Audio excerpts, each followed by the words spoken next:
দেশ আওয়ামী লীগেরও না, দেশ বিএনপিরও না, দেশ কারো বাবার সম্পত্তিও না। দেশে কারফিউ দেওয়া কিন্তু গর্বের বিষয় নয়।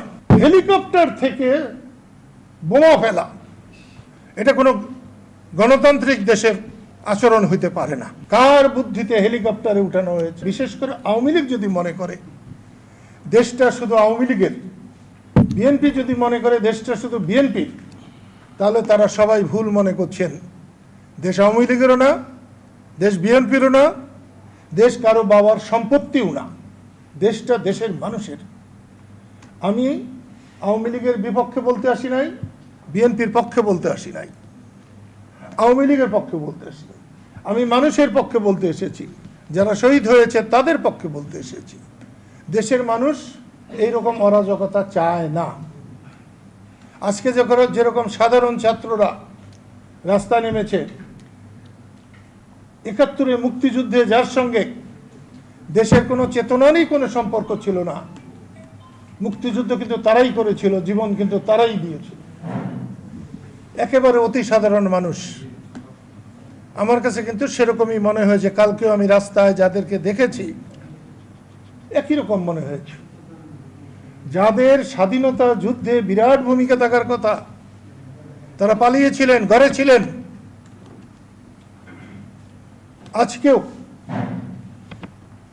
যারা গাড়ি ভাঙছে, অমুক করছে, তমুক করছে, এদের কিন্তু একটা সময় খুঁজে পাওয়া যায় নাই, এবং এদেরকে নিয়ে আমার খুব একটা মাথা ব্যথাও নেই। কিন্তু রাষ্ট্র যারা পরিচালনা করছেন, এত দক্ষ যোগ্য পরিচালকেরা, তারা এমন একটা অবস্থার সৃষ্টি করলেন কেন? দেশে কারফিউ দেওয়া কিন্তু গর্বের বিষয় নয়। যারা সবচেয়ে ব্যর্থ তারাই কারফিউ দেয় দেশে।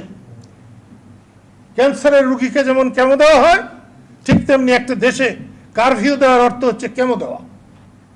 আমি এর নিন্দা করছি। হেলিকপ্টার থেকে বোমা ফেলা এটা কোনো গণতান্ত্রিক দেশের আচরণ হইতে পারে না।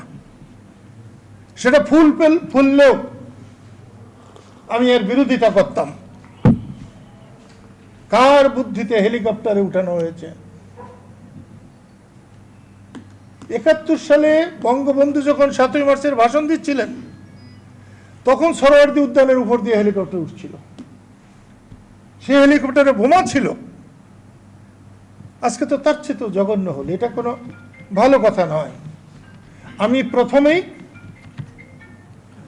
প্রথমেই এই সাংবাদিক সম্মেলনের মধ্য দিয়ে টাঙ্গাইলের এবং সারা দেশের সাংবাদিকদের সাক্ষী রেখে আমি বর্তমান সরকারকে অনুরোধ করব, অনতি বিলম্বে আপনি একটি সর্বদলীয় সম্মেলনের আহ্বান করেন, সবাইকে ডাকেন। শুধু আওয়ামী লীগের 14 দলের বা 14 দল দেশ না, আপনি সবাইকে ডাকেন। সেখানে যারা যারা আছে, সেখানে বুদ্ধিজীবীদের ডাকেন, আলেমদেরকে ডাকেন, যাকে খুশি সবাইকে ডাকেন। এই দেশের অস্থিতিশীল পরিবেশ, এটা শান্তি স্থাপনের জন্য যাকে যাকে দরকার তাদেরকে ডেকে আপনি আলোচনা করে দেশের শান্তি স্থাপন করুন। জেদ ধরে থাকবেন না। কোনো রাষ্ট্র কারো জেদে চলতে পারে না।